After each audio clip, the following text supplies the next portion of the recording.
Bapak Ibu semuanya, sehat-sehat semuanya? Syukur kepada Allah. Saya boleh buka masker? Boleh. Saya tidak akan mendekati Anda. Takut saya ketularan dosa Anda.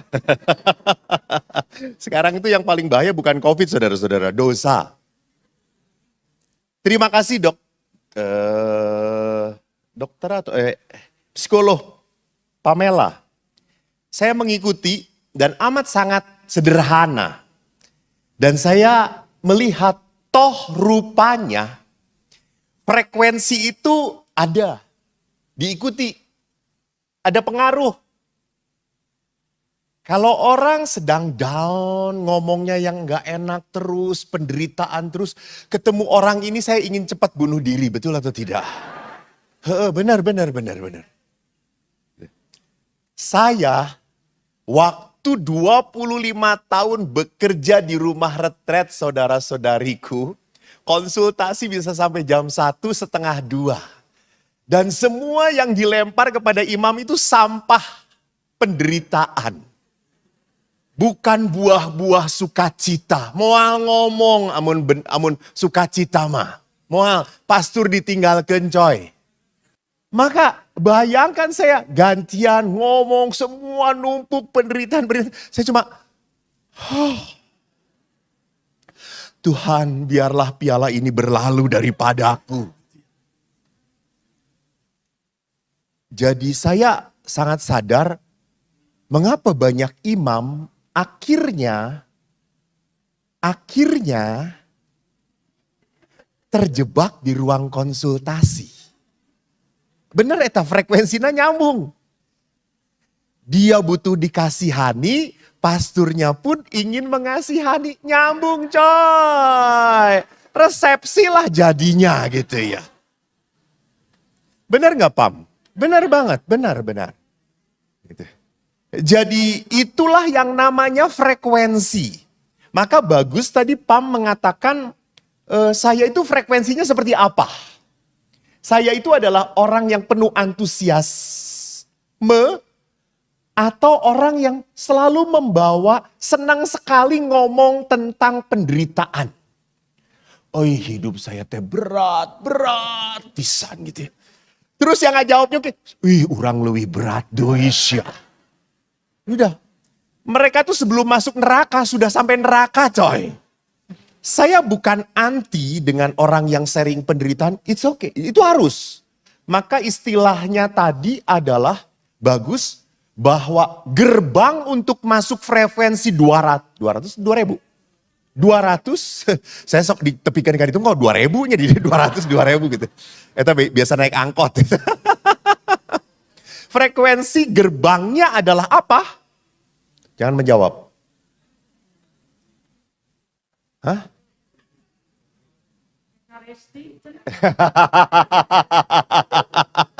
Anda calon imam saudara-saudara. Hebat tuh Pam. Apa gerbangnya? Ekaristi. Adorasi. Dan dia tidak menyebutkan sakramen pengampunan dosa. Courage.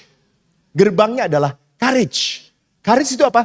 Keberanian. Keberanian to accept that I have pain. Saya sedih, saya marah, saya jengkel. It's natural. Itu alamiah. Ya toh bapak-bapak juga sama kan. Dulu keren, kenceng ngomongnya, jalannya. Wes sekarang udah terima. Keheula. Terima. Karena kalau Anda tidak courage, tidak berani menerima diri, Anda yang akan semakin menderita. Betul atau tidak? Betul.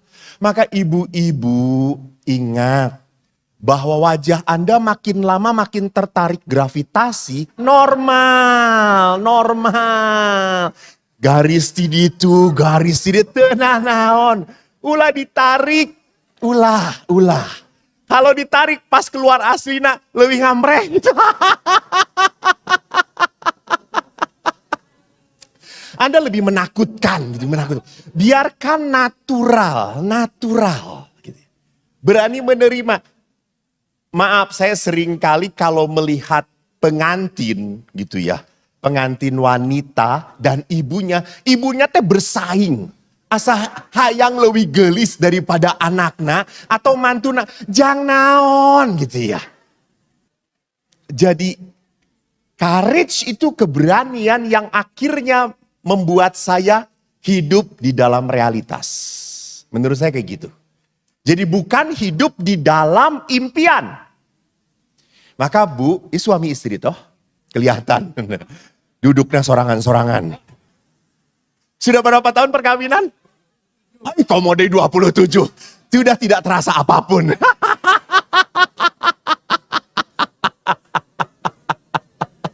Kasenggol gitu, geus eueuh seureudna gitu.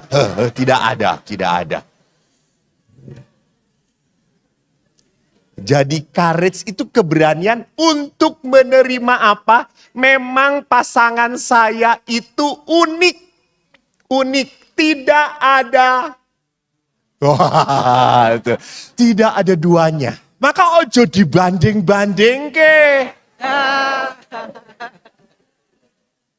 Maneh tingalikeun eta babaturan maneh salua umurna masih gagah engkau kayak gini. Ibu-ibu ingat, suami tuh kayak gitu karena kawin dengan Anda. Ingat itu. Coba kawin dengan wanita lain, gagah coy, gagah.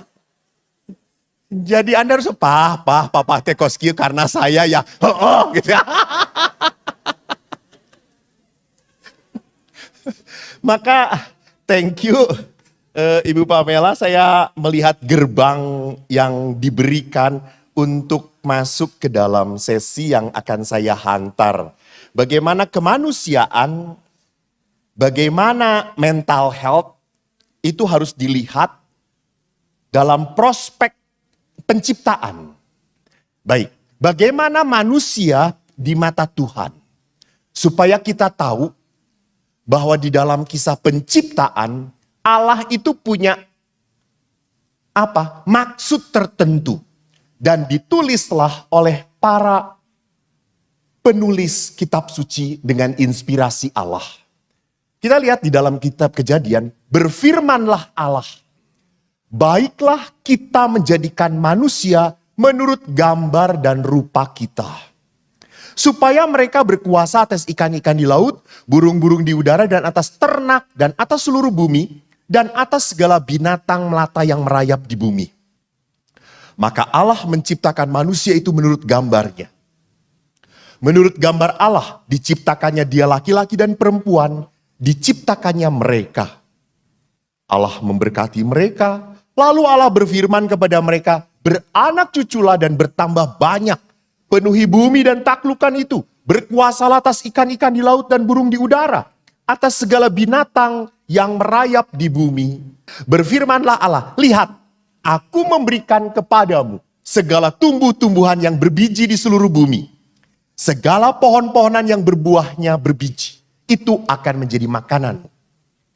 Tetapi kepada segala binatang di bumi dan segala burung di udara, dan segala yang merayap di bumi yang bernyawa, kuberikan segalanya, tumbuh-tumbuhan hijau menjadi makanannya. Dan jadilah demikian. Maka Allah melihat segala yang dijadikannya sungguh amat baik. Saudara-saudariku yang terkasih. Jadi kisah penciptaan dimulai dari apa? Firman Allah. Dari sabda Allah. Dari kehendak Allah. Maka kalau segalanya diawali dari kehendak Allah, Gereja Katolik menafsirkan kisah penciptaan di dalam katekismus Gereja Katolik. Mengatakan apa? Allah menciptakan manusia menurut citranya. Apa itu citra? Gambar dan rupa Allah. Jadi kalau gambar dan rupa Allah itu artinya di dalam hati kita sudah ditanamkan kealahan dalam diri kita. Sifat-sifat kealahan. Maka kita bisa berkorban. Binatang bisa berkorban tidak? Seolah-olah berkorban. Tapi itu adalah natural, insting. Iya toh? Tapi kalau kita walaupun tidak kenal, saya lakukan sesuatu. Itu dari mana? Dari kealahan. sifat kealahan dalam diri kita. Jadi kalau pengorbanan hanya karena ada hubungan biologis, itu mah natural, instinktif. Seorang ibu pada saat dulu. Ibu kalau pas makan, anaknya ngomong, "Mam, enak banget makanan mama." Ambil. Dan nanti mama udah makan. Ambil. Sekarang tidak. "Mam, aku mau." "Mama aja belum kebagian, kamu minta terus," gitu ya. Tapi tidak di Laurentius, tidak. Nah, kalau Allah itu menciptakan manusia menurut citranya, ia diciptakan menurut citra Allah. Jadi menurut citra Allah itu berarti apa? Saya adalah makhluk yang diberi sifat kealahan dalam diri saya. Segambar dan serupa. Yang kedua apa? Dalam kodratnya ada dunia rohani dan dunia jasmani yang ada dalam diri saya. Secara kodrat. Jadi walaupun ada orang yang tidak percaya Tuhan, ateis, ada, tetapi secara kodrat dia tetap percaya ada kuasa yang tertinggi. Whatever is it. Dia mau mengatakan apa itu. Tapi ada kekuatan atas yang tidak bisa dia tandingi. Kita beri nama siapa? Allah. Karena iman kita, karena kepercayaan kita. Tetapi itu yang ada otomatis di dalam batin kita, perasaan seperti itu. Maka perhatikan pada saat ada orang yang lucu tuh ya. Saya tuh pernah ziarah, saya tuh banyak berziarah dengan orang Bandung. Nah, orang Bandung tuh aneh-aneh emang. Kita berziarah ke Bangka Belitung. Lalu pada saat ziarah ke Bangka Belitung, itu ada satu pantai, batunya besar-besar. Batunya besar-besar. Lalu si Oma itu langsung datang berkata, "Romo, saya berada di sisi batu ini. Amat merasa kecil sekali. Allah begitu besar, dahsyat bagi saya." Wow. Ini sponsor dari KTM kah? Lalu tiba-tiba ada seorang bapak juga mau ngelucu. Lalu dia ngomong, "Romo, kan di pantai di Bangka Belitung kan ada permainan toh, parasailing dan seterusnya." Lalu ada bapak-bapak, "Romo, saya naik banana boat. Saya jadi merasa kecil banana saya itu, banana segede asem," kata saya.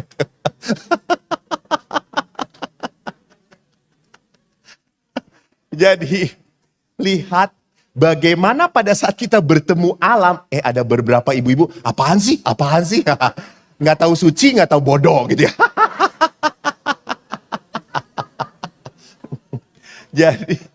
Jadi inilah orang, pada saat ia melihat keagungan alam semesta, dia langsung bertemu kepada siapa? Wow, itu. Jadi Allah itu selalu membuat manusia sampai pada titik aha. Sampai pada titik wow, itu. Itu adalah perjumpaan manusia secara natural dengan yang lebih kuasa daripada dia.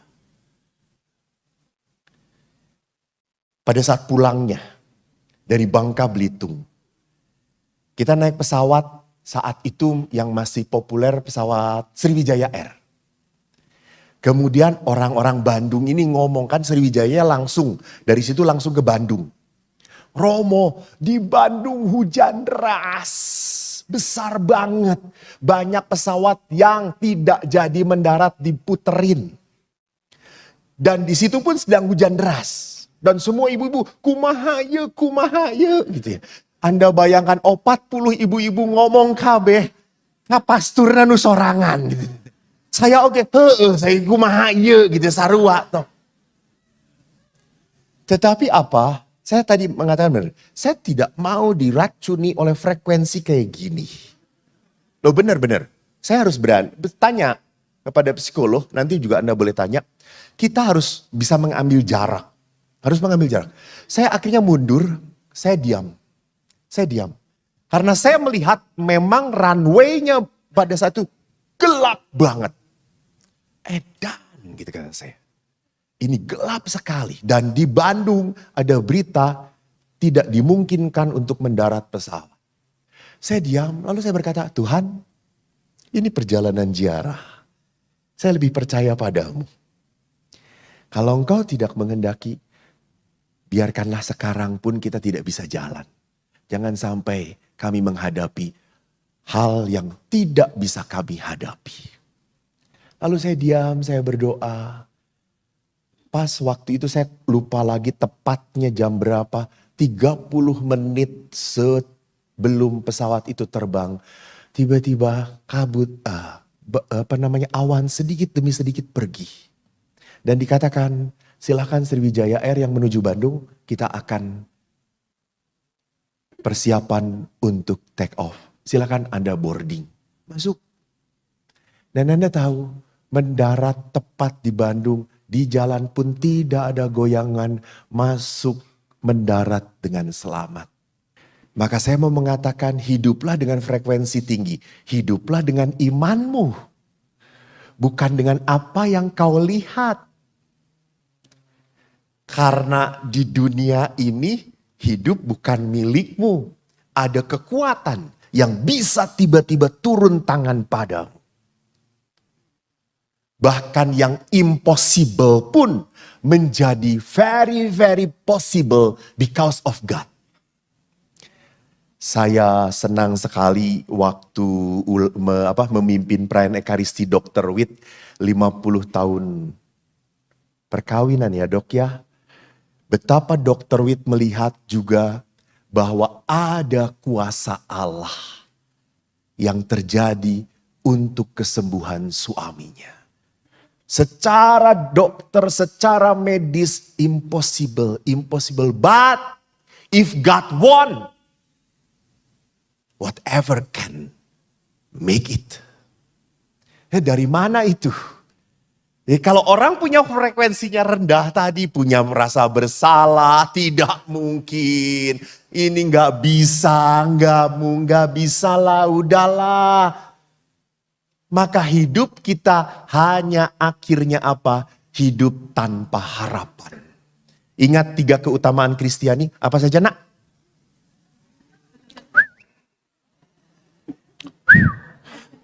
Udah berapa tahun jadi Katolik? Ayo, pastor gak akan meneruskan sebelum kau menjawab. Sampai besok pun gue tungguin. Apa 3 keutamaan Kristiani? Betul.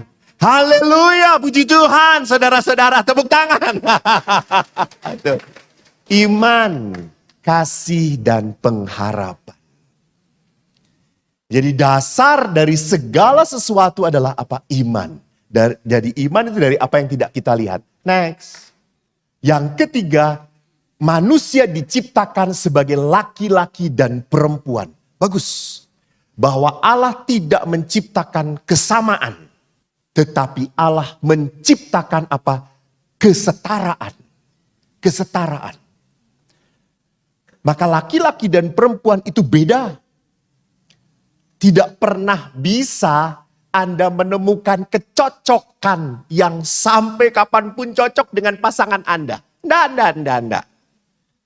Kita tiba-tiba merasa cocok deh. Gitu. Dulu bisa tertawa bersama, sekarang telucu. Kan ada bapak-bapak suka ngelucu gitu. Terus saya tanya istrinya, ibu enak banget ya hidup dengan bapak ngelucu terus. Enggak lucu, di rumah emang enggak lucu banget. Nyebelin gitu ya. Jadi justru inilah perbedaan inilah dipersatukan Allah demi apa? Karena Allah mau melihat apa? Ketaatan kita, kesetiaan kita, keutamaan kita. Frekuensi kita. Kita bisa nahan frekuensi kita atau tidak gitu ya. Atau kita pun sama. Ya sudahlah, orang istri saya juga nyebelin, gue juga akan nyebelin. Itu lihat, jadi frekuensi kita akhirnya turun terus. Saya selalu bertanya, Pak, kan di dalam apa hukum Yesus bang, jelas banget toh. Kalau engkau mengasihi orang yang mengasihi engkau, sama aja toh. Orang gak perlu kenal Tuhan pun bisa kayak gitu.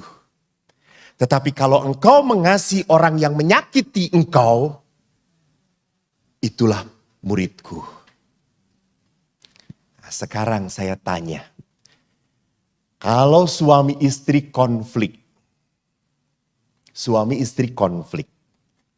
lalu saya tanya, siapa yang harus berdamai duluan? Bah, para istri ngomong, istri, sebuah kebohongan besar Tuhan. Siapa yang harus duluan? Hah? Suami pun tidak akan mau disuruh dulu. Yang lama-lama dikasih helm juga tuh orang tuh. Yang harus duluan adalah yang punya Kristus dalam hatinya. Hanya itu. Mau tanya yang salah duluan, emang ada yang mengakui? Gak ada. Pasti gara-gara lu, enggak lu duluan. Maka siapa yang duluan harus mengampuni, meminta maaf? Yang punya Kristus di dalam hatinya. Maka kalau Anda susah mendekati suami yang sulit, berarti Anda belum punya Kristus di dalam hati Anda. Anda hanya punya apa? Anger. Marah, kecewa, sedih, jengkel. Dan itu frekuensi yang main di batin Anda terus. Diaturnya oleh itu. Maka Anda belum dikuasai oleh Kristus di dalam kehidupan kita. Yang keempat, Allah menjadikan manusia sebagai sahabat. Ingat, Allah tidak pernah menjadikan monyet sebagai sahabat. Allah menjadikan manusia sebagai sahabat. Artinya yang bisa menjadi perpanjangan Tuhan untuk mencintai adalah siapa? Manusia. Jadi bukan anjing piaraan. Karena seringkali aduh ibu-ibu itu dengan anjingnya saudara-saudaraku. Diciumin, diangkatin, dipeluk-peluk, tidur bareng. Suami itu cuma kieu. Saya tanya Pak kunaon, hayang jadi anjing orang. Lalu suaminya juga marah, anjing mah nurut. Disuruh ini mau, disuruh itu kamu enggak. Ya udah saya juga nurut.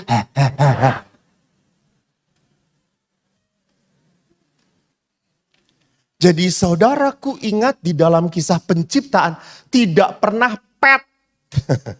Hewan piaraan itu sejajar dengan manusia. Tidak ada.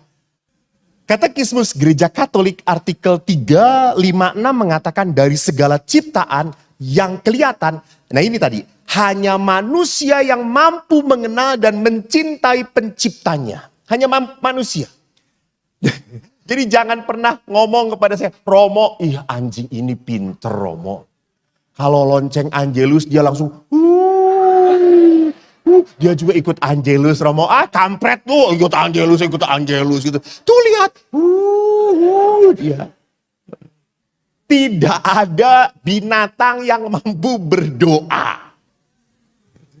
Yang mampu berhadapan dan bertemu dengan sang penciptanya. Hanya manusia. Binatang setelah mati, tidak ada mempertanggungjawabkan. Maka tidak ada api penyucian untuk si dogi itu. Sorry para pencinta binatang, jangan merasa terintimidasi. Dan dikatakan di dunia ini satu-satunya makhluk yang Allah kehendaki demi dirinya sendiri. Dan ini bagus bahasa katekismus. Demi dirinya sendiri adalah manusia. Jadi memang manusia itu diciptakan oleh Allah. Karena Allah menginginkannya. Coba saya tanya KTM ini kan ilmunya lebih tinggi daripada para pastor toh. Saya mau tanya. Bagaimana kita tahu bahwa Allah itu sangat menginginkan manusia banget gitu. Bagaimana kita bisa tahu? Oke, yang bisa menjawab saya beri Leontin Benedictus dari Roma. Masih nggak ada, nggak berani. Salah nggak apa-apa deh, salah nggak apa. Yang atas ada, oh oke. Ulangi. Akhirnya gue kehilangan Leontin itu saudara-saudara. Thank you. Betul. Betapa Allah tidak mau kehilangan manusia, maka setelah berdosa dan tidak layak pun masih diselamatkan. Itulah bukti bahwa Allah itu sungguh menginginkan manusia tak seorang pun hilang daripadanya. Allah dikatakan di dalam Mazmur, aku rindu mengumpulkan engkau seperti seekor induk ayam yang rindu mengumpulkan anak-anaknya di bawah kepak sayapnya. Itu. Maka jangan pernah berpikir bahwa Allah itu senang sekali menyemplungkan manusia ke neraka. Nggak, yang senang tuh iblis. Allah itu senang kita masuk ke dalam kerajaan surga. Jadi di sini lihat bahwa Allah itu menciptakan manusia demi dirinya sendiri. Hanya manusia yang dipanggil supaya dalam pengertian dan cinta mengambil bagian dalam kehidupan Allah. Itu lihat, mengambil bagian dalam kehidupan Allah. Dan ingat, mengambil bagian dalam kehidupan Allah itu bukan perkara kelak. Bukan. Nanti di kerajaan surga kita mengambil bagian dalam kehidupan Allah. Wait. Kerajaan Allah itu kekal. Kalau kelak itu kan besok. Kalau kekal itu ya dulu, sekarang, sampai selama-lamanya. Bahkan doa Bapa kami pun, datanglah kerajaanmu di atas muka bumi ini. Jadi jangan pernah berpikir kalau saya di sini merasa teraniaya di dunia, nanti upahku besar di surga. Alah. Di dunia aja tidak mau berusaha untuk bersukacita kok. Jangan punya bayangan yang salah. Jadi hati-hati. Ada pengorbanan, nanti tolong diluruskan kalau saya salah. Ada pengorbanan yang salah dilakukan oleh manusia. Jadi ada orang itu yang senang sekali seolah-olah berkorban, padahal itu adalah bukan bukti dia mencintai dirinya. Dia mengatakan, geus lah teu nanaon saya wae, geus lah teu nanaon saya wae. Padahal itu tanggung jawab orang lain. Maka orang-orang seperti ini biasa diperalat.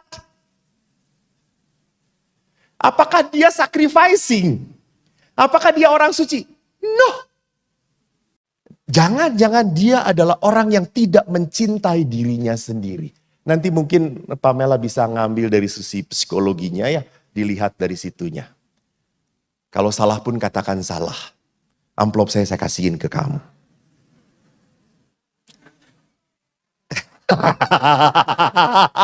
Lu tahu aja amplopnya doang, bener dong. Katekismus Gereja Katolik artikel 358 mengatakan Tuhan menciptakan segala sesuatu untuk manusia. Untuk manusia.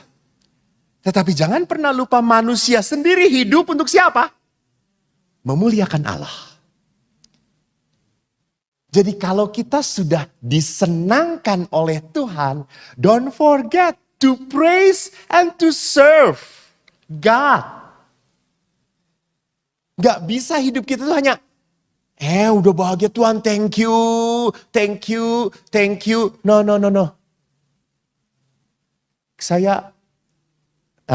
Jangan hanya menjadi pribadi yang thanksgiving person. But you must become thanks living person. Thanksgiving person itu hanya orang yang thank you, terima kasih. Tuhan terima kasih kau sudah berkati. But you are thanks living person atau enggak? Orang yang membawa berkat sehingga membuat orang lain pun bersukacita atau tidak? Saya kagum dengan beberapa orang Katolik.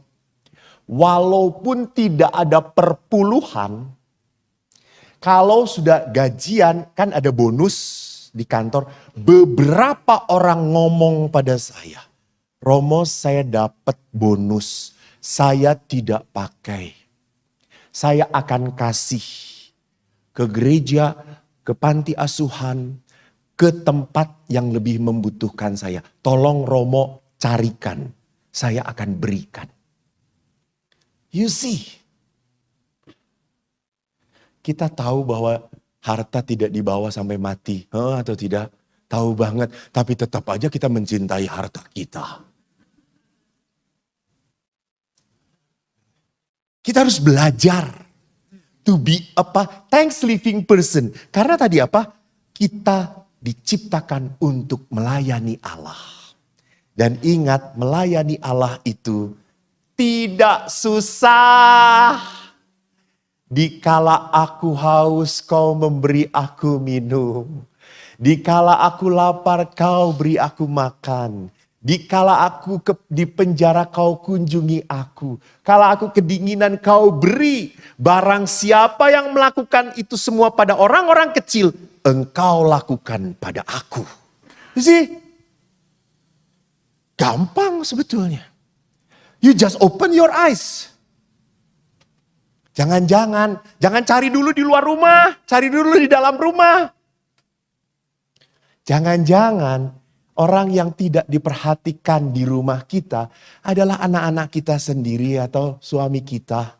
Karena saya kadang melihat suami istri, anak-anak sedang nongkrong di meja makan restoran, mereka ber-WA-an. Pak, order apa? Pokoknya terserah kamu aja gitu. Kamu yang order. Enggak, kamu aja yang order gitu ya. Lalu dibantinglah handphonenya gitu ya. Kata saya itu, why? Enggak ngomong.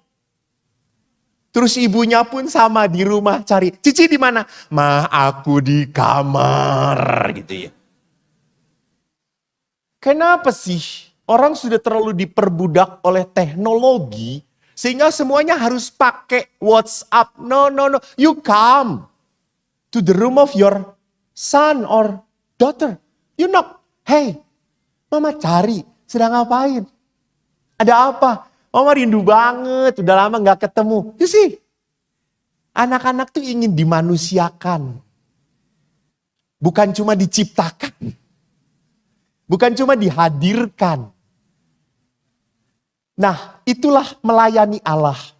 Lalu Yohanes Chrysostomus mengatakan, bagus, makhluk mana yang diciptakan dengan martabat yang demikian? Manusia di dalam mata Allah lebih bernilai dari segala makhluk. Maka Katekismus Gereja Katolik 1702, ini bagus. Citra Allah hadir dalam setiap manusia dan manusia tampak menghadirkan citra Allah dalam persekutuan hidup. Tolong, lihat. Jadi manusia menjadi citra Allah bukan karena dia sendirian. Orang itu harus bersekutu. Maka Allah kan sejak tadi di dalam kitab Kejadian, kalimat pertama yang dikatakan apa? Apa kalimat pertama tadi? Dari awal. Apa coba? Tanya Mas Wan, boleh berdiskusi. Call a friend or lambaikan tangan kalau kamu menyerah. Apa kalimat pertamanya? Tidak baik manusia hidup seorang diri saja. Jadi Allah itu menghendaki manusia dalam persekutuan. Anda tanya, kalau para petapa seperti KTM kan punya imam-imam yang petapa, mereka tetap punya komunitas. Jangan kalau petapa, saya mau jadi petapa, diem. Cicing sorangan, gelo maneh. Dapat apa juga harus ada aturan hidupnya. Harus ada harus ada insight. Dan insight didapat dari mana kalau bukan di dalam persekutuan itu. Maka tolong ibu-ibu jangan pernah lari dari persekutuan hidup beriman. Bersekutulah dengan apa? Dengan orang-orang yang memberikan frekuensi bagus. Oh itu gitu. Yang berteriak seperti itu harus lebih banyak bertobat saudara-saudara. Jangan frekuensinya itu. Ai eta drama Korea eta meni alus pisan. Ganteng pisan. Eta Son Jokmil, Song Enbyo atau apa? Atau Annyeonghaseyo, saya nggak ngerti namanya gitu ya. Jadi tolonglah persekutuan itu adalah persekutuan yang selalu men-charge kita. Men-charge kita. Maka tadi Pam juga jujur dengan dirinya, kalau saya tidak punya sel, hancur saya hidup saya. Hancur. Karena saya punya sel, punya kelompok, maka saya bangkit. Di-charge. Saya 2 kali ke Australia, Melbourne, lalu beberapa anak-anaknya sharing dengan saya, Romo, selnya orang Kristen tuh edan. Kita masuk entah apa misalnya Melbourne University, langsung dia tahu orang Indo deketin, masukin ke sel. Di sel itu apa? Mereka ditolong, dikasih catatan, lu jurusan apa? Gua bantu, nih dosen ini akan ngasih ini. Wah, lalu kita doa persekutuan. Maka banyak anak Katolik hilang imannya, pindah gereja. Syukur pada Allah sekarang ada KTM di sana. Gua bukan promosi. Karena mereka yang undang saya ke sana. Jadi KTM punya sel dan mereka juga anak-anak mereka segut gitu. Katolik cekel. Supaya apa? Tidak kehilangan iman kekatolikannya. Gitu ya. Jadi jangan pernah berpikir, kan pastor sama-sama Yesusnya ya. Ya ibu-ibu kudu digoreng cek saya teh gitu ya. Lain sama Yesusnya. Beak kolektuna engke gitu. Maka kesimpulannya apa? Pertama, manusia dapat mengenal dan mengasihi penciptanya secara natural. Secara natural. Maka tadi kalau mau doa itu Anda bisa doa natural juga kok. Jadi jangan hanya doa itu Yesus, Maria, lilin, altar. Sare. Karena apa? Secara natural ini manusia bisa langsung mengenal Tuhan. Maka ada sebuah peristiwa-peristiwa apapun yang terjadi, Anda langsung, oh terima kasih Tuhan. Semua berjalan dengan baik. Terima kasih. Bu, saya kadang-kadang harus menemui orang-orang yang spesial. Menjengkelkan. Kalau menemui orang-orang seperti itu udah janjian. Mereka mendesak. Ketemu pastor, ketemu. Kata saya mendingan jalan salib 5 kali daripada ketemu orang ini. Maka, dan dia mau ketemu, oke. Akhirnya saya sebelum menemui dia, saya doa dahulu. Saya doa, Tuhan buat aku sabar. Tuhan kuatkan aku. Tolong aku. Lembutkan hati dia. Setelah doa, ngomong, dia lembut suaranya, gak lama-lama, selesai. Pastor terima kasih ya, saya merasa terberkati. Amin.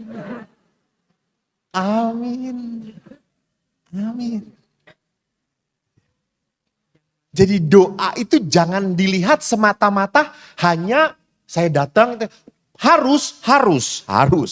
Ya, jangan berkata, kata si Pastor Eko juga, Tuhan kan bisa dikenal di mana-mana gitu. Anda pas di WC, Tuhan, haleluya. Akhirnya keluar oge gitu.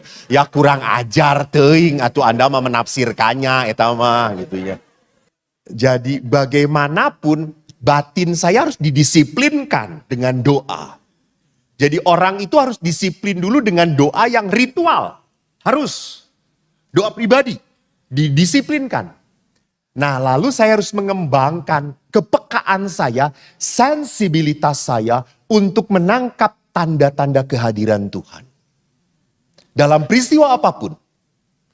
Sehingga pada saat-saat tertentu tiba-tiba ada orang yang dia buat tanda salib, diem, selesai. Oke. Take time. Yang kedua, manusia adalah seorang pribadi, bukan sesuatu.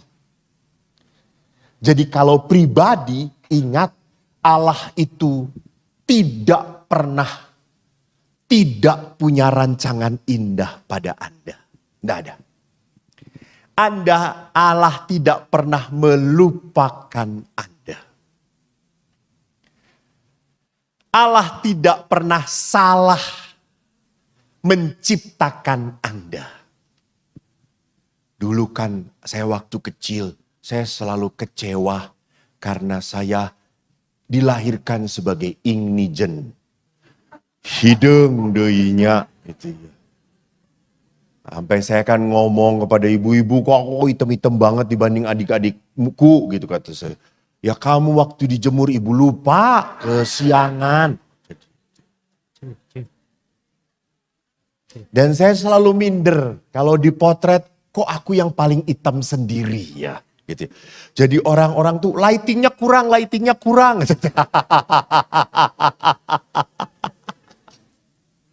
Namun toh lama-lama manusia itu berharganya bukan dark skin or white skin, you know.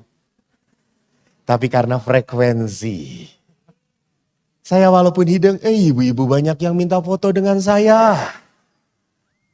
Maaf. Coba bandingkan, walaupun ojo dibanding-bandingke. Kita punya dua pembicara. Kita lihat, banyak potret dengan Pamela atau saya, oke? Paling-paling ATM doang dengan dia, gitu ya.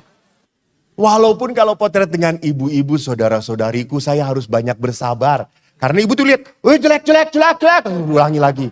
Kenapa jelek? Aku kelihatan gendut, ya memang gendut, gitu saya tuh. Lalu beberapa sudah potret, sudah, bagus. Saya lihat, mana? Bu, kok sayanya blur? Gak penting lah, yang penting sayanya bagus gitu ya. Itulah ibu-ibu gitu ya. Perspektifnya hanya dirinya sendiri gitu. Yang ketiga, manusia diciptakan untuk menguasai alam dan melayani Tuhan yang telah menciptakan segala sesuatu untuknya. Jadi kita itu diciptakan Allah untuk menguasai alam semesta. Jadi tolong jangan takut dengan alam gaib. Ada orang setan di situ, ada penampakan postur gitu. Saya itu kan kadang kalau pemberkatan rumah, saya itu senang, hening, lalu saya membuat tanda salib. Saya pernah memberkati Boromiosus, dokter, hemodialisa yang baru. Lalu saya berkatin, para perawatnya tuh ngomong, selalu ada hal-hal yang aneh. Saya baru masuk aja, perawat udah ngerasain pastor belum? Rasain apaan kata saya teh. Saya emang rasa dingin ya, saya gede teuing cek saya teh. Lalu saya doa pemberkatan. Lalu ada satu tiang. Saya tuh langsung di situ saya diem. Saya membuat tanda saya ambil air suci, saya diem. Langsung setelahnya. Nah, di situ pastor. Pastor kok tahu ya? Oh, di situ tahu gitu tembok yang itu kata saya itu. Apa sih? Manusia diciptakan oleh Allah untuk menguasai alam, bukan ditaklukkan oleh alam-alam seperti itu. Maka ada orang, lah pastor kalau saya bisa melihat, oke, doakan. Kalau dia menampakkan berarti dia membutuhkan doamu. Dia masih di alam api penyucian. Doakan supaya dibebaskan oleh Tuhan. Yang keempat, manusia merupakan makhluk rohani. Walaupun ia bertubuh jasmani. Jadi yang esensi yang pentingnya yang mana? Saya ulangi, kayak heula. Manusia merupakan makhluk rohani walaupun ia bertubuh jasmani. Esensi yang pentingnya mana? Jasmani oke penting sama. Loh, saya belajar filsafat Cina yang namanya yin yang. You know, apa itu? Keseimbangan, keseimbangan, keseimbangan. Jadi hidup rohani dan jasmani selama di dunia, saya harus berani seimbang. Jangan hanya mengolah jasmani saja, tapi saya berupa mengolah pikir, mengolah rasa, mengolah rohani. Nah, itulah sebabnya saya akan masuk ke dalam pandangan Paulus tentang manusia. Pandangan Paulus di dalam surat Rasul Paulus kepada jemaat Tesalonika yang pertama, bab 5 ayat 23 mengatakan, semoga Allah damai sejahtera menguduskan kamu seluruhnya. Dan semoga roh, jiwa dan tubuhmu terpelihara sempurna dengan tak bercacat pada kedatangan Yesus Kristus Tuhan kita. Jadi rupanya Paulus punya pandangan tentang apa? Manusia yang bertubuh, berjiwa, dan roh. Pneuma, roh. Soma, tubuh. Psike, jiwa. Maka psikologi itu adalah ilmu kejiwaan. Psikopat yang di depan ini. Maka di sini penting sekali bahwa kita sering-sering sebutnya 3 in 1. Kita harus menurture semua ini dalam keseimbangan. Jiwa saya, rohani saya, tubuh saya, mana yang seringkali harus didahulukan. Kalau orang masih tinggal di ketubuhan, di dalam tubuhnya, maka ia tidak pernah punya keinginan untuk masuk ke dalam hidup rohani. Karena dia nyaman, mapan di dalam ketubuhannya. Istilah anak muda mager, malas gerak gitu ya. Ini udah enak banget, udah nyaman banget, udah asik banget. Itu. Maka di sini penting sekali kita sadar, menyadari tadi kan kesadaran, ada apa dengan diri saya? Saya sedang berada di mana nih dalam kehidupan? Membahagiakan mana Bu? Kalau jujur ya Bu. Saya beri tas Herme kepada Ibu. Atau 9 kali misa novena untuk berkat saya. Jangan bohong. Dua-duanya lihat saudara-saudaraku.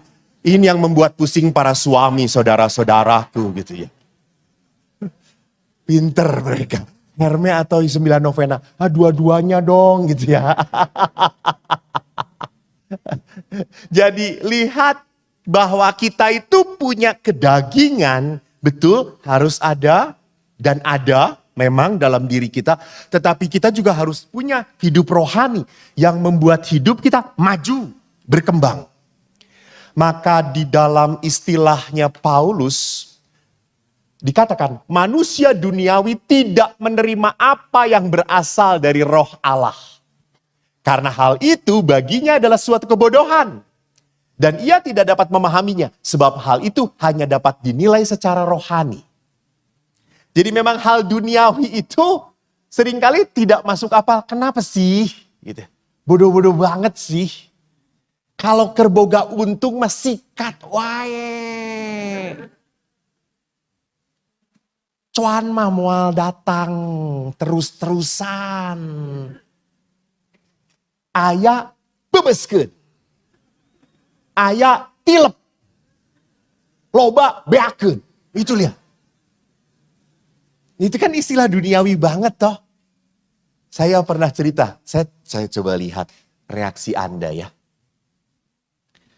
Saya punya umat. Sangat rajin di gereja, ibu ini aktif. Ibu ini dikaruniai 3 anak yang masih kecil. Dia sangat setia kepada suaminya, dia sangat sayang pada suaminya. Namun rupanya suami yang disayang ini tertarik pada wanita lain. Dia pergi, dia tinggalkan istri dan anak-anaknya. Sang istri tetap merawat anak-anaknya. Dia kerja keras. Dan waktu ditanya, ibu Ibu statusnya apa? Dia dengan terang menjawab, saya sebagai seorang istri yang punya suami Romo. Lalu suami ini sedang pergi. Lalu saya tetap akan menanti dia. Sampai kapanpun saya akan terima dia. Seperti apapun saya terima dia. Dan suami itu setelah pergi, rupanya perempuan yang mengambil dia itu hanya mencari uangnya saja. Setelah dihabisin, suami ini piansui pulang ke rumah ke istrinya. Dan istrinya menerima dia. Melayani dia, bahkan sampai mati di pelukan dia. Dan waktu istrinya seperti itu, teman-teman para istrinya ngomong apa? Sarua wae. Saya pikir KTM teh lebih mulia Tuhan. Oh tidak rupanya. Ayo kita kembalikan ke sini.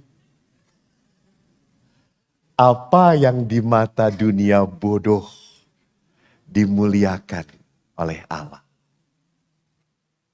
Betul. Teman-teman bodoh. Bodoh geus teu bisa nanaon.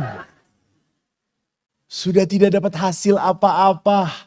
Dia malah minta dibiayain sama engkau rumah sakit. Tapi itu suami saya. Tapi bodoh. Terus dia ngomong, pastor sudah saya berkorban masih dibodoh-bodohin. Gimana dengan pastor? Saya emang ngedoain aja, ngedoain lah. Biar ibu kuat. Makanya saya tanya, ibu kenapa? Pastor, kalau saya ngikutin hati saya, enggak akan saya terima. Indit maneh. Mane modar menta-menta, hitut manesnya.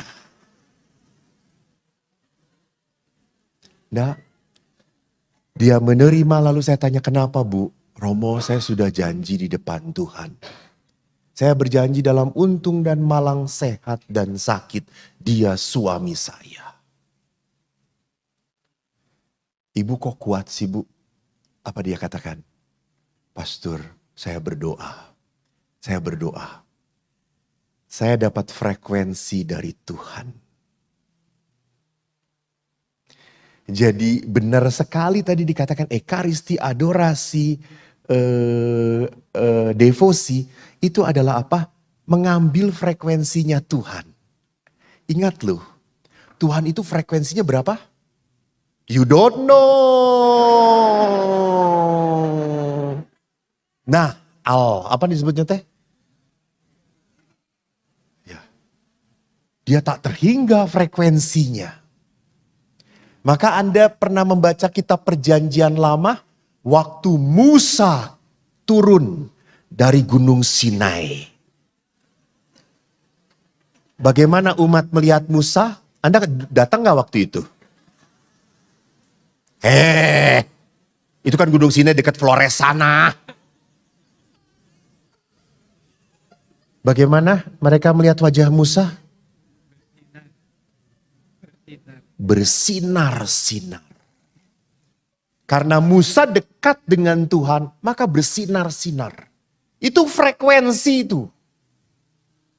Jadi kalau orang dekat dengan Allah, doa harusnya frekuensinya makin dekat dengan Allah. Tapi mun doa, setelah doa loba nyalah-nyalahkeun. Yudas Iskariot eta mah.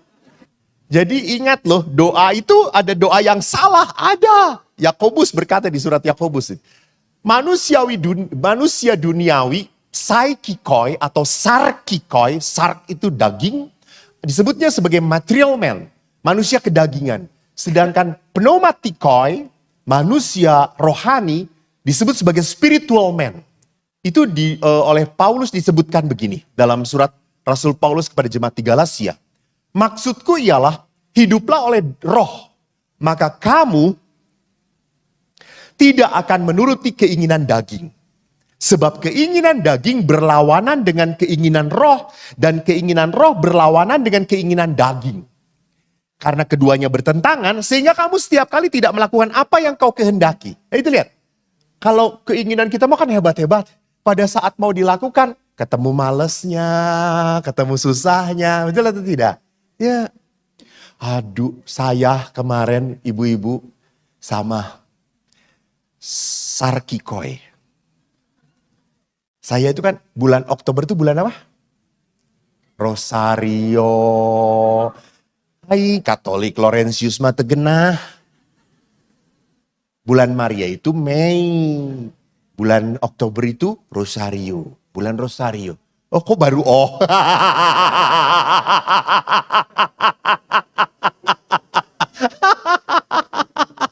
Ibu jangan ngomong, oh kalau di kita mah Oktober teh Maria. Tapi didoakan ku Rosario gitu. Kekeh we awewe mah kalahna gitu, salahna gitu. Jadi bulan Oktober kemarin itu saya janji. 1 bulan, Oktober itu berarti 30 hari ya? 31 hari. Saya ngomong 31 hari saya mau Rosario. Karena biasanya Eko ini Rosarionya bolong-bolong. Jadi kalau 1 hari 50, hari yang kedua cuma 10, gesare gitu ya. Hari yang ketiga baru 1 salah Maria, gesare gitu. Wih lo 40 salapan kene, cek saya teh. Isuknya diteruskeun deui gitu ya. Gitu. Jadi gak pernah full, jujur Sarkikoi. Lalu kemarin itu saya ngomong pokoknya 2022 Oktober harus full. Ibu-ibu 19 Oktober saya dikaruniai oleh Tuhan. Bukan anak dalam rahimku. Saya dikaruniai COVID. 19 Oktober saya kena COVID. Lalu saya cek, aduh 2 cek saya tuh. Kan ibu-ibu juga kalau positif kan kaget toh. Positif. Kenapa kok hamil? Bukan gitu, COVID gitu ya. Lalu saya ngomong kepada teman-teman saya langsung isoman di pasturan. Oh waktu isoman itu memang benar 2 pastur saya. Saking takutnya kan saya cuma pintu, di depan tuh pintu makanan saya. Saya ngambil juga alon-alon gitu. Lalu pastur yang lain ngeliatin, langsung indit kata saya teh. Kayak ngeliat kuntilanak saja kata saya teh. Langsung saya ngomong, hah kata saya teh, sok ya. Rasakan mun COVID cek saya tuh. Lalu kan saya benar-benar, saya pikir ini cuma flu gitu ya. Tapi tidak, setelah diperiksa CT saya cuma 20. Wow benar kata saya tuh. Dan benar sakit badan saya, sakit badan, remuk kayak dipukulin oleh istri. Menelan sakit sekali. Menelan itu seperti menelan pisau, sakit. Lalu saya pada saat malam itu tidur sudah dengan gaya apapun saudara-saudara gitu. Tidur pakai meditasi nyareri gitu. Doa penyerahan. Yesus kok makin sakit kata saya. Rupanya doa itu tidak membuat penderitaan hilang saudara-saudara. Makin terasa. Lalu saya udah diem, saya duduk. Terus saya lihat Rosario kan malam, sekitar jam 10 saya lihat Rosario. Hai Chan Rosario, saya teh. Terus saya ngomong, Tuhan kan udah sakit badannya. Masa masih harus Rosario lagi? Engkau kan Allah yang baik. Hari ini prek ya gitu ya. Lalu saya tuh mau prek, saya duduk di meja belajar. Bersender di belakang itu adalah tempat rak buku saya. Saya tuh geser, tiba-tiba saya geser kursi. Lah kok kena rak belakang? Di atas itu ada patung Bunda Maria. Hadiah saya ulang tahun imamat 25 tahun dari kayu. Kurang lebih 5 kilogram. Tiba-tiba jatuh saudara-saudara. Dan kena ke bahu saya. Buang! Saya tadinya mau ngomong pakai bahasa binatang gitu. Maria, cek saya teh akhirnya. Tadinya sih mau asu gitu keluarnya gitu ya. Itu saya angkat patungnya. Anda tahu tidak boleksek sedikit pun. You know boleksek? Tidak cacat sedikit pun. Lalu saya angkat, lalu saya berkata, iya Rosario. Saya malam ini Rosario lah gitu ya. Daripada nanti kena kepala saya, kata saya itu. Dan akhirnya saudaraku, aku rosario. Jadi perhatikan bahwa keinginan daging itu selalu berlawanan dengan keinginan roh. Inginnya yang baik tetapi akhirnya gagal lagi. Gagal maning gitu kalau kata orang Indramayu gitu ya. Saya selalu ingat kalau rekoleksi WKRI. Wah, para ibu tuh kan nangis. Kenapa ibu? Aduh, saya terharu Romo. Benar kata-kata Romo. Suami itu harus saya sayangi sebelum dia dipanggil Tuhan ya Romo. Betul ibu, sayangi, layani dengan baik. Ya saya akan Romo. Saya pulang retret akan saya sayangi suami saya. Dan pulanglah mereka. Tak lama kemudian nge-WA saya. Nggak jadi Romo. Kenapa? Eta si borokokok tem nyebelin ya Romo ya. Saya pulang teta piring candi kumbahan KB gitu pabalata kotor, saya jengkel gitu. Sudah di rumah retret nggak tidur, ini banyak masakan. Kata saya teh, ibu ingat ibu jatuh lagi oleh iblis, kata saya teh. Selalu keinginan itu lebih hebat, tetapi apa? Kita jatuh lagi pada kedagingan. Nggak akan ngomongin Romonya lah, nggak akan, kita mau baik. Jadi perhatikan bahwa kedagingan kita seringkali ngedropin kita. Gitu. Membuat kita jatuh lagi kepada kelemahan. Maka kita adalah pribadi yang kalau tidak bersama Allah akan kalah dengan kelemahan kita. Next, nanti saya akan perlihatkan apa yang kita. Maka lihat ada daya hidup dalam diri kita yang mengarahkan hidup saya. Saya mau apa? Saya mau apa? Maka perhatikan, hidup saya ini sudah meningkat dari material man ke spiritual man atau belum? Misalnya, kalau saya punya uang, aduh nanti beli ini, beli itu. Kita jalan-jalan ke sini, jalan-jalan ke situ. Tapi ada ibu-ibu pinter. Mengupas material man ini secara spiritual. Yuk kita ziarah aja yuk. Pada dalam ziarah itu pun isinya foto-foto dan belanja. Jadi apa sih yang saya kehendaki? Apa yang saya mau? Jadi tiap hari itu apa yang saya pikirkan? Jangan-jangan saya itu hanya direpotkan oleh kesenangan saya. Dan saya sampai lupa melihat kesenangan pasangan saya. Hati-hati. Memberi makna dalam setiap kehidupan. Untuk apa? Untuk apa? Saya beli ini lagi. Untuk apa? Saya masih punya kok. Saya masih ada kok. Maka ibu-ibu nanti setelah seminar ini tolong pulang ke rumah. Lihat sepatu Anda. Mana yang belum sempat dipakai lagi. Anda pakai pasti coplok itu. Karena sepatu itu jarak dipakai malah jadi rusak gitu. Lihat, kapan Anda memakai tas-tas Anda? Kapan Anda memakai baju Anda? Apalagi kan ibu-ibu tuh tersinggung kalau di undangan ada yang sama bajunya. Alah sia sarua jangan orang. Apalagi kalau samanya pegawainya.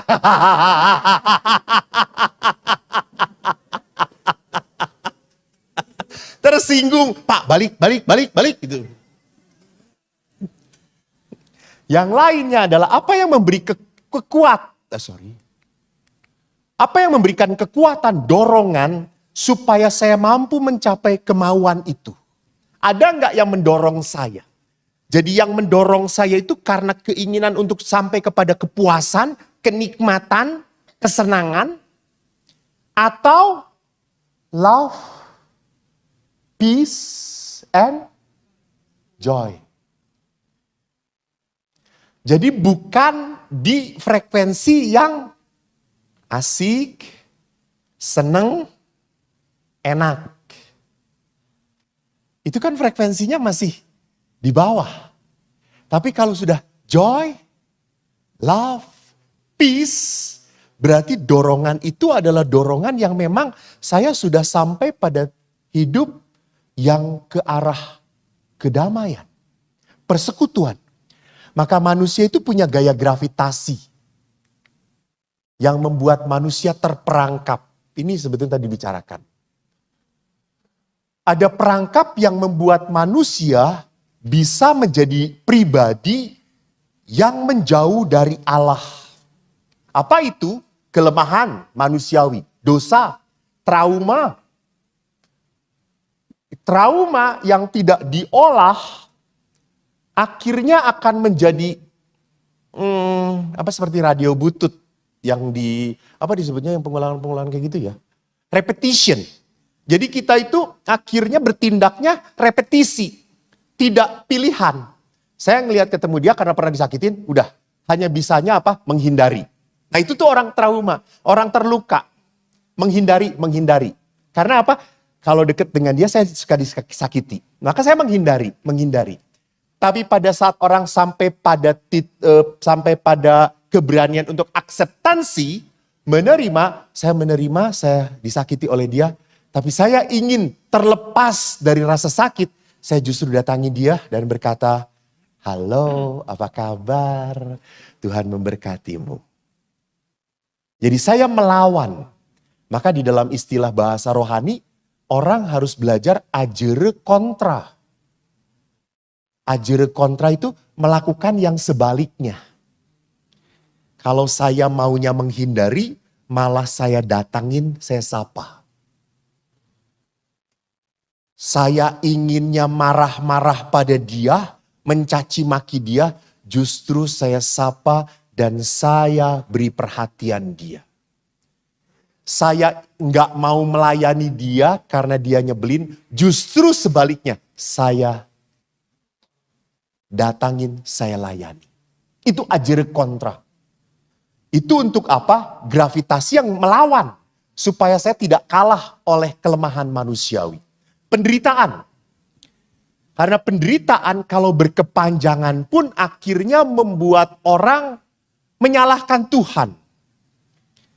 Kemarin saya bersama-sama dengan Mayong. Anda kenal Mayong? Istrinya Nurul. Istrinya lagi. Gara-gara ibu jadi saya salah.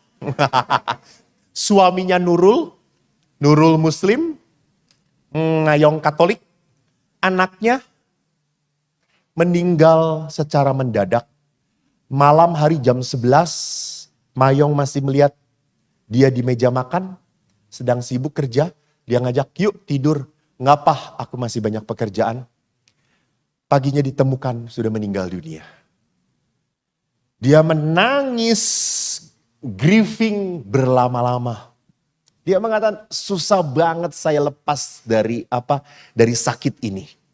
Umumnya anak mengantar orang tua ke tempat kematian. Ini orang tua mengantar anak. Padahal saya tahu saya bisa melakukan sesuatu supaya anak saya terselamatkan. Kok saya tidak lakukan? Itu tadi. Grieving yang berlama-lama sehingga dia blaming, menyalahkan. Maka kalau trauma, luka itu tidak disembuhkan, tidak dibereskan, tidak mengalami healing yang benar ya, bukan istilah healing sekarang. KPVJ healing, naon ya tata healing. Maka kalau tidak melakukan healing, kita akhirnya menjadi orang yang terkontrol oleh luka. Maka seperti tidak ada pilihan. Hanya hidupnya ya udah sedih aja, ya udah menyalahkan diri sendiri saja itu. Tidak bisa bangkit. Kemewahan, hati-hati, kenyamanan, kenikmatan, kebebasan. Kalau orang sudah punya segala-galanya, seringkali orang itu tidak butuh Tuhan lagi. Pernah kan waktu itu stick yang paling mahal kan Tony Romas. Waktu itu, sekarang udah banyak yang lebih mahal. Saya diajak makan. Wow, harganya 750.000 rupiah. Wow, kata saya, uang saku gue harus nabung dulu. Pada saat itu. Lalu pas semua datang, satu keluarga, mereka langsung makan. Saya tuh berdoa. Lalu anak yang di samping tuh ngeliatin saya. Saya berdoa. Lalu setelah selesai berdoa, anak itu tanya, Romo ngapain tadi? Berdoa. Kenapa? Emang kalau sudah berdoa, makanannya berubah? Ya enggak. Romo pesen tibon, setelah berdoa buka mata, tetap tibon. Lalu kenapa berdoa Romo? Romo tuh berdoa karena bersyukur. Tuhan bersyukur. Saya tuh karena jadi pastor, ada yang ngundang makan tibon. Enak, Tuhan terima kasih. Anak itu ngomong apa? Romo, aku bisa tiap minggu pergi makan tibon di sini. Asem ini anak, itu kata saya itu. Jadi saya mau mengatakan apa? Hati-hati. Di saat Anda mau apa ada, ingin kemana bisa, mau apapun tersedia, maka Anda tidak membutuhkan Tuhan lagi untuk menyenangkan hidup Anda. Anda lupa bahwa ada sebuah sukacita yang harus lebih ditangkap daripada material itu tadi. Ini menjadi gravitasi. Nah, jadi rupanya maka bagaimana situasi pilihan hidup ini, pilihan hidup kita, apa yang mendorong kita, mempengaruhi keadaan tubuh, jiwa, dan rohani kita. Situasi psikospiritual yang umum, biasanya kalau orang sampai pada material man doang, kan material man doang itu kan kalau realitas tidak sesuai dengan ekspektasi, dengan harapan, itu yang membuat dia kecewa. Betul atau tidak? Ya toh? Jadi saya tidak bisa coping mekanisme dengan pengalaman kekecewaan. Maka akhirnya apa? Stres, cemas, gelisah, khawatir. Dan orang yang seperti ini biasanya hidupnya reaksional. Lu baik, gua baik. Lu gak nyenengin, gua juga bisa gak nyenengin elu. Lu beli, gua jual. Lu tabok, gua habisin. Itu reaksional. Jadi orang reaksional itu selalu melihat bahwa sesama itu ancaman. Homo homini lupus. Sesama itu serigala. Tidak bisa melihat homo homini socius. Sesama itu adalah sahabat.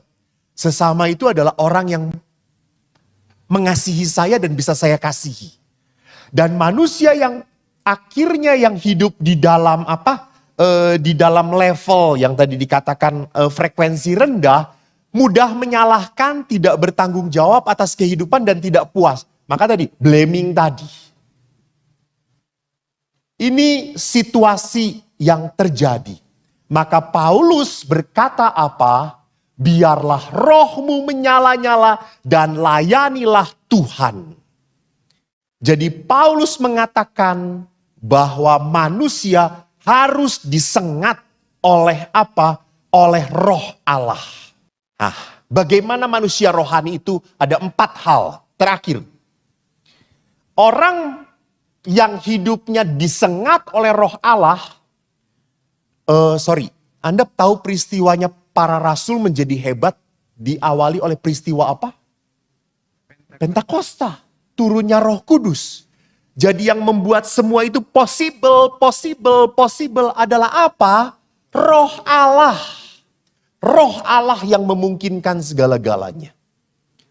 Maka orang yang hidupnya dipenuhi dengan roh, dia mengarahkan hidup kepada keinginan yang lebih luhur, lebih agung, lebih mulia. Lebih berkenan pada Allah. Bukan pada sesuatu yang lebih menyenangkan saya, lebih membuat gampang, lebih membuat nyaman. Tidak, tetapi lebih menyenangkan Tuhan. Apa yang lebih Tuhan berkenan? Saya melakukan itu. Dan tentunya ini berat. Benar.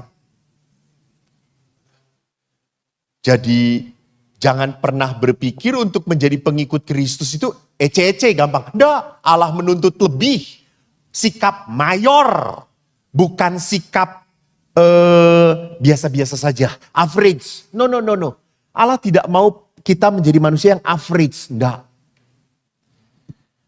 Saya kemarin ditanya sama umat. Pastor kemarin kan baru dari Solo, Kudus, betul. Lalu kan ke Ketapang, betul. Dari Ketapang, Pastor ini kan memberi retret di WKRI Andreas. Benar, dari WKRI Andreas saya ke Prodiakon Monica, betul. Lalu ke Laurentius ini, benar. Lalu besok memberi retret ke keluarga di Bali, betul. Lalu saya pergi ke Manokwari, benar. Terus dia tanya, Pastor tuh gak capek? Saya ngomong, saya capek. Lalu kenapa harus gitu-gitu banget? Saya mengatakan, selama saya masih mampu dan dibutuhkan, saya lakukan. Kalau hidup itu udah gak mau capek, mintalah cepat dipanggil Tuhan. Benar toh? Benar. Kalau hidup, ya Anda harus mau capek. Anda harus mau lalah. Itu sikap supaya kita menjadi apa? Supaya kita kalau sudah terima kasih Tuhan, selesai tugas saya. Jadi ini, carilah sesuatu yang membuat Anda lebih berarti. Lebih membuat orang lain bersuka cita. Thanks living person. Kedua, sadar hidup manusia ini demi kemuliaan Allah. Jadi di dalam Gaudium et Spes mengatakan manusia tidak dapat menemukan diri sepenuhnya tanpa dengan tulus hati memberikan dirinya. Maka kemuliaan Allah itu adalah apa? Gloria Dei vivens homo. Itu bagus banget. Kemuliaan Tuhan terjadi pada saat manusia diselamatkan. Jadi kalau Anda tahu tadi kan gampang sekali tuh menjadikan tangan kerahiman Tuhan. Yang haus diberi minum. Saya beberapa bulan yang lalu ke panti asuhan. Setelah COVID lama mereka tidak mengunjungi. Lalu beberapa ibu-ibu datang. Panti asuhan itu adalah panti asuhan tempat di mana anak-anak itu dibuang oleh orang tuanya. Biasanya mereka adalah MBA. Marriage by accident. Anda tahu anak-anak itu sangat haus banget. Mereka ketemu saya, Romo merangkul gak dilepas-lepasin. 5 anak merangkul, semuanya lehoan. Bau pesing. Tapi ya sudah, mereka begitu sayang. Dan setelah pulang tuh mereka nangis gitu ya. Romo, aku gak pernah tahu papaku di mana. Aku boleh merangkul Romo? Boleh. Gitu. Tapi bersihin dulu itu leho, kata saya tuh, umbel. Cerot ya kemana-mana gitu. Ya sudahlah gitu ya. Tapi justru disitulah saya berkata, wow gitu. Begitu banyak tempat yang membutuhkan apa? Cinta saya. Kehadiran saya. Kehadiran Anda juga sama. Tolong Pak, Bu, kalau punya anak ulang tahun, jangan di McDonald. Bawa ke panti asuhan, biar mereka melihat. Anak-anak yang seperti itu. Biar anak-anak itu biar jangan, maaf ya. Kalau kata-kata saya tidak enak. Jangan sampai anak-anak itu melihat jijik pada penderitaan orang lain. Hati-hati. Kalau anak jijik melihat penderitaan orang lain, anak ini tidak akan pernah bisa menjadi anak yang berbelas kasih. Karena dia selalu menghindari. Biarkan dia masuk ke sana, biarkan mereka merasakan dan berbelas kasih. Ini cara mendidik anak. Yang ketiga, yang membentuk hidup kita adalah apa? Doa, firman, dan hidup persekutuan. Santo Hieronymus jelas mengatakan, barang siapa tidak mau membaca kitab suci, dia tidak peduli pada Allah. Jadi kalau kita mau tahu kehendak Allah, ya baca kitab suci. Gak bisa saya dengan duduk, diam. Sedang apa nak? Mencari kehendak Allah. Dukun lu ya. Jelas kehendak Allah sudah tertulis dalam kitab Kejadian sampai Wahyu. Itu, baca di situ. Nanti Allah akan berbicara lewat firman yang tertulis di sana. Maka saya juga selalu mengatakan, tolong pelihara doa pribadi. Anda ingat di dalam gereja ada Angelus 6, 12, 6, Kerahiman 3. Kenapa? Supaya kita itu hidup kembali lagi kepada frekuensinya Tuhan. Frekuensinya Tuhan. Supaya kita tuh jangan terlibat hangus dimakan dunia. Supaya kita jangan sampai setelah kepentok gak bisa apa-apa dan berkata, Tuhan tolong. Dan Tuhan berkata di surga, gak bisa orang oke, heshe etama. Karena engkau datang nangges parah. Dan kalau kita sudah parah, kita sulit dirubah oleh Tuhan. Karena kita sudah nyaman dengan penderitaan dan kesalahan. Hati-hati di situ. Dan yang terakhir, yang memberi kekuatan, daya dorong untuk membimbing hidup kita, hanya Roh Allah sendiri. Maka peliharalah Roh Allah dalam hati Anda. Manusia bisa memelihara Roh Allah di dalam hati kalau manusia itu selalu punya frekuensi dengan Tuhan yang dipelihara.